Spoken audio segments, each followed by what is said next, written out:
Hello everyone, देखिए अब example 2.2 करते हैं इसका। देखो इसमें क्या कहता है, ये क्वेश्चन ही देखने में बड़ा लग रहा है लेकिन इसका सॉल्यूशन बिल्कुल छोटा सा ही है। देखो कैसे क्या कह रहा है, इसमें कहता है a man wishes to estimate the distance a nearby tower from him, he stands at point A. ऐसे समझते जाओ, यहाँ पर ये ए पॉइंट पे खड़ा है in front of the tower C.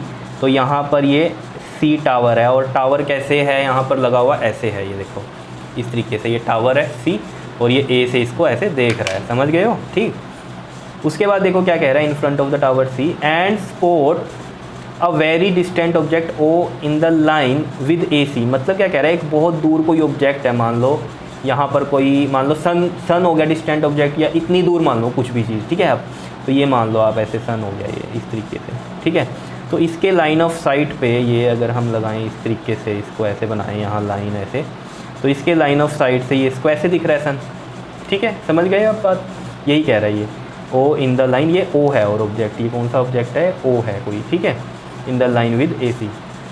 He then walks perpendicular to A C up to the point B a distance of 100 metre. मतलब यहाँ ए सी जो है ये इसके परपेंडिकुलर, मतलब ये ऐसे गया ए सी लाइन के ऐसे परपेंडिकुलर गया, ये ए सी लाइन है, ठीक है, इसके परपेंडिकुलर ये यहाँ गया बी पॉइंट पे, और कितना है ये 100 मीटर का, distance of 100 metre. And look at O, O पे देखा इसने दोबारा से। तो देखो उसने क्या बोला यहाँ पर, look at O and C again. O पे भी देखा और सी पे भी देखा। Since O is very distance, बहुत दूर है ओ, तो ये वाला ओ तो बहुत दूर है। The direction B O is practically the same as A O. जैसे डायरेक्शन जैसे जो ए ओ की थी ना, अब इसको जैसे सन है ना, वो इसको यहीं पर ही दिख रहा है, मतलब अपनी ये वाली डायरेक्शन में। मतलब मैं अभी आपको ये समझाने के लिए बता रहा हूँ, ये इस तरीके से ये ओ जो है इसको इस तरीके से ऐसे दिख रहा है, ठीक है। मतलब जो डायरेक्शन यहाँ पर ए ओ की थी, ठीक है, यहाँ बोल रहा है ना डायरेक्शन ऑफ बी ओ, ये वाली B O is practically the same as A O. जो ए ओ की थी वही बी ओ की दिख रही है। अब देखो इसको आप कैसे समझ सकते हो, देखो यहाँ पर आप इसको इस तरीके से समझ सकते हो, जैसे आप रात को समझ लो, रात को आप चल रहे हो, ठीक है, आपको मून दिख रहा है जिस पोजीशन पे, अब आप 100 मीटर गए, आपको तब भी ऐसा लगता है मून आपके साथ चल रहा है और वहीं आ गया, वही डायरेक्शन में है मून अभी भी आपके। क्यों?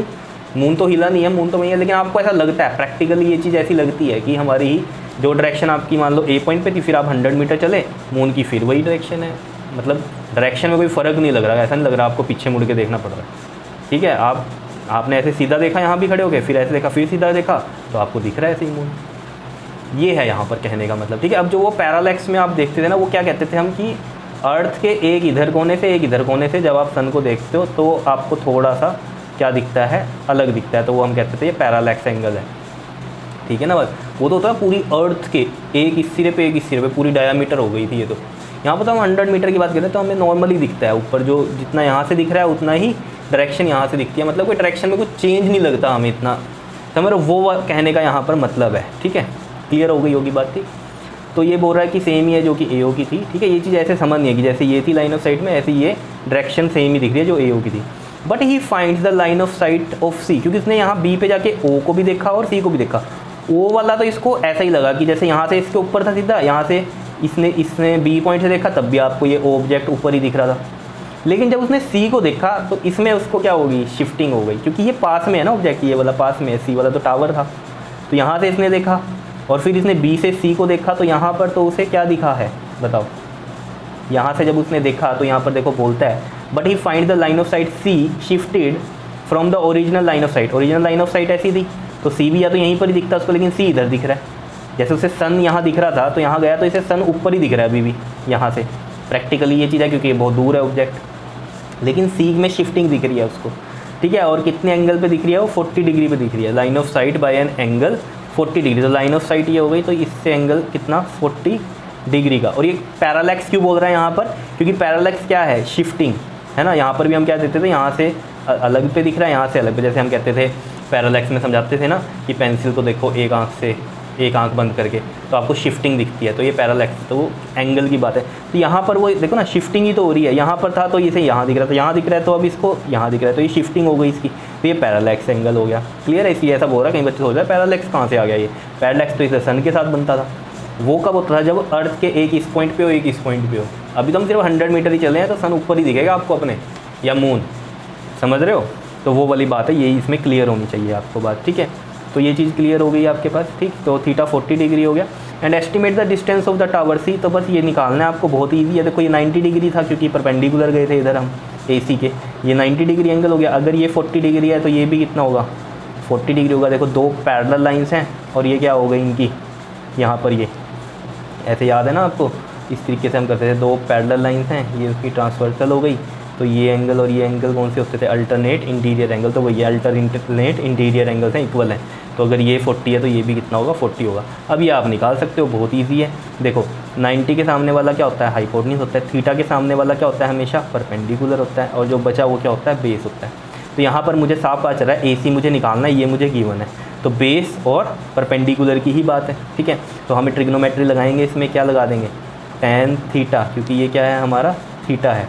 tan theta is equal to में परपेंडिकुलर अपॉन में बेस, यानी कि परपेंडिकुलर इज़ AB और बेस इज़ AC। तो tan 40 इज इक्वल टू में AB 100 है और ये रहा AC। तो AC इधर जाएगा, 100 अपॉन में कितना आ जाएगा, tan 40।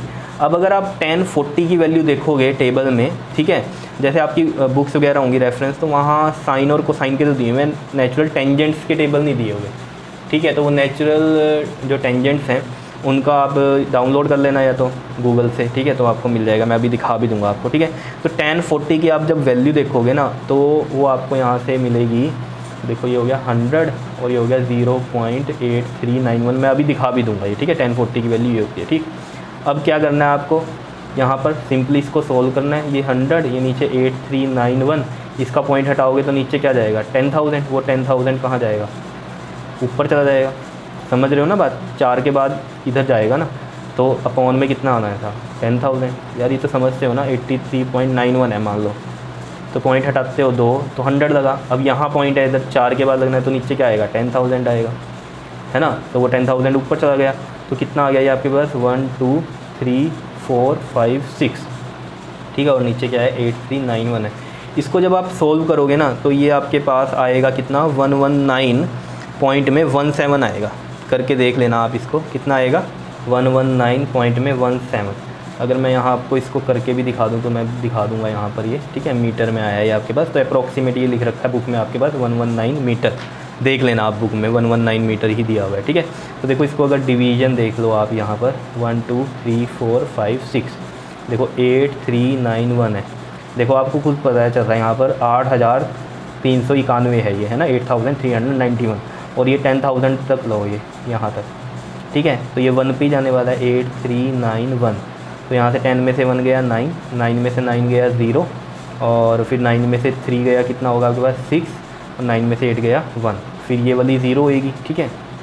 अब देखो अगर इसको 2 से करोगे ना आप, तो यहाँ से आपको साफ पता चल रहा है 8391 है, 2 पे करेंगे तो थोड़ा सा ज़्यादा ही जाएगा, 8 to the 16,000 से थोड़ा सा ज़्यादा ही जाएगा। तो ये फिर अगेन 1 पे ही जाएगा, तो यहाँ आ गया 8391। तो 10 में से 1 गया 9, और ये कितना बचा यहाँ पर 8, 18 में से 9 गया 9, और यहाँ पर कितना बच गया था आपके पास 9, है ना। यहाँ से 9 में से 3 गया 6, और यहाँ कितना बच गया अब आपके पास 5। तो 15 में से 8 गया, कितना हो गया 7 हो गया। क्या इतनी बात क्लियर है या नहीं है बताओ। और फिर ये वाली 0 भी हम यहाँ पर उतार लेंगे। तो ये अब आप करोगे ना, करके देख लेना, 9 पे जाएगा, ठीक है, 9 पे जाएगा। और यहाँ पर जब आप कर लोगे इसको, तो ये आएगी वैल्यू 75519, ठीक है। और यहाँ से जो बचेगा आपके पास, ये बचेगा कितना 17, और यहाँ आ जाएगा आपके पास 4, और ये 1। 10 में से 9 गया 1, 8 में से 1 गया 7, और फिर 9 में से 5 गया 4, 6 में से 5 गया 1, और ये तो 7 में से 7 ही है। क्लियर है इतनी बात, ठीक है। तो यहाँ पर क्या होगा, अब जब आप यहाँ पर, तो ये वाली 0 तो सारी आ गई, एक यहाँ आ गई, एक यहाँ आ गई। तो अब एक एक्स्ट्रा 0 लेंगे तो यहाँ पॉइंट लगेगा, फिर ये किस पे जाएगा, 1 पे ही जाएगा, ठीक है। तो यहाँ पर क्या आएगा 8391 आएगा। इसको आप माइनस करना यहाँ पर, तो ये आ जाएगा आपके पास 9136। फिर एक 0 और उतार देंगे हम यहाँ पर, ठीक है। फिर ये 7 पे जाएगा, और यहाँ पर आएगा फिर आपका कितना आ जाएगा, ये 58737 आ जाएगा, ठीक है। कर लेना इसको आगे, ठीक है। बस इतना ही मेरे को आपको बताना था कि ये इस तरीके से आता है, ठीक है। मेन डिवीज़न वगैरह आपको आती है, ठीक है। समझ में आया कैसे किया है। अब मैं आपको बताता हूँ tan 40 की वैल्यू कैसे देखते हैं। देखो ज़रा, ये देखिए, ये आपके पास देखो, ये आपके पास नेचुरल टेंजेंट्स का टेबल है, ठीक है। इस तरीके से आपको दिखाई देगा ये, ठीक। अब इसमें आपको क्या करना है, देखना है यहाँ पर क्या, ये देखो tan किसकी वैल्यू देखनी है आपको, tan 40 की। तो ये देखो ये चल रहे हैं 0 1 2 3 4 5 6 7 8 और ये रहा 40, ये आपको यहाँ दिख रहा होगा 40, तो बिल्कुल 40 ही है, ठीक है। तो इसमें इसकी देखो यहाँ पर 40 डिग्री है, फिर ये 0 डिग्री में ही देखेंगे, मान लो आगे होता 0.1 है ना, जैसे होता 40.1, तो फिर हम इसमें देखते हैं, है ना। तो अभी तो है 40 ओनली, तो 0 में ही देखेंगे। तो यहाँ पर देखो ये रहा 40 हमारा, तो ये रहा 0 में, आगे कोई आएगा तो मैं उसमें आपको बताऊँगा ही, ठीक है। तो ये रहा 40 और उसकी वैल्यू कितनी है यहाँ पर देख लो, ये देखो 8.8391 है, ठीक है, 40 में दिख गई, ठीक है। तो इस तरीके से आपको समझना है ये। तो यहाँ पर इसी तरीके से हमने यहाँ पर ये 0.8391 को लिखा था। क्लियर है, तो समझ में आ गई होगी आपको बात की कैसे किया है हमने ये क्वेश्चन। बहुत ही सिंपल था, कैलकुलेशन भी आपको इसमें पता चल गई, ठीक है। कर लोगे अब तो इसको, सिंपल ही था। Okay, thank you.